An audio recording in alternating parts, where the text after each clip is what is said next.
ada salah satu siswi, inisialnya adalah DE. Nah, dia punya masalah sama teman atau sahabat lamanya, dimana sebenarnya dia itu punya teman. Waktu itu ada kegiatan di sekolah, ternyata temannya itu sama teman yang lain gitu.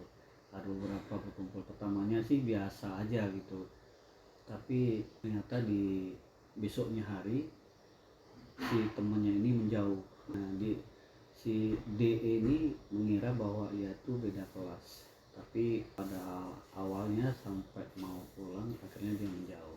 Dia bersama teman yang baru, terus dia mikir bahwa temannya itu marah karena di besoknya, di kemarin itu tidak menyewa baju sama-sama dan bersama temannya yang lain.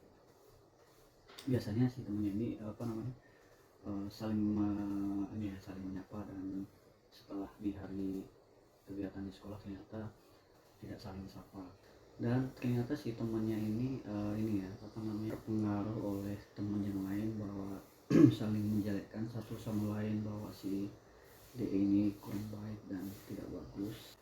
Sebenarnya di pulang sekolah itu si DE dan juga temannya atau sahabatnya ini saling berjanjian untuk pulang bareng, tapi ternyata si teman ini udah pulang duluan. Dan si DE ini ternyata dia kecewa karena dia merasa berpikir bahwa karena dia nggak nyewa baju bareng atau mungkin marah dengan si dia. Tapi si siswi ini ternyata udah bisa menghadapi masalahnya, bahwa dia itu berubah. Dia akan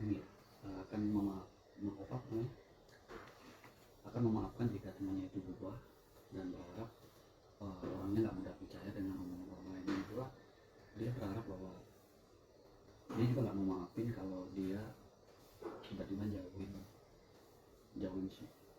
Dan harapannya dia pengen berubah dan nggak akan ingkar janji lagi. Dan poin penting di sini, dia menganggap bahwa temannya itu suka ingkar janji dan mudah dimanfaatkan oleh orang lain. Jadi kesepian itu bahwa ya, teman itu muncul ketika kualitas hubungan sosial yang kamu miliki itu tidak memenuhi kebutuhan emosional. Bahkan dalam kelompok ramai pun seseorang bisa merasa kesepian kalau nggak jadi diri sendiri, ngerasa nggak dimengerti, dan juga terpaksa ikut agar tidak dikucilkan. Nah, solusi secara psikologi, kenali teman-temanmu ya, teman aman dan teman sosial.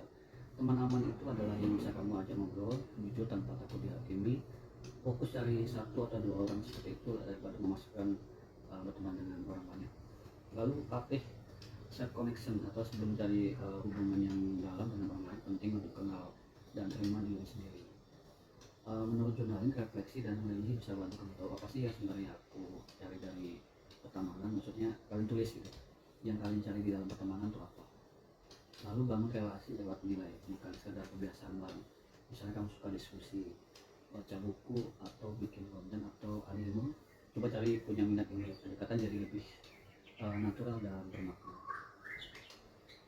Kalau kamu pernah merasa kayak gitu, ingat kamu nggak sendirian. Pelan-pelan temukan orang yang bisa nyambung, bahkan cuma di luar tapi juga di dalam hati. Pernah mengalami hal serupa? Cerita dikit.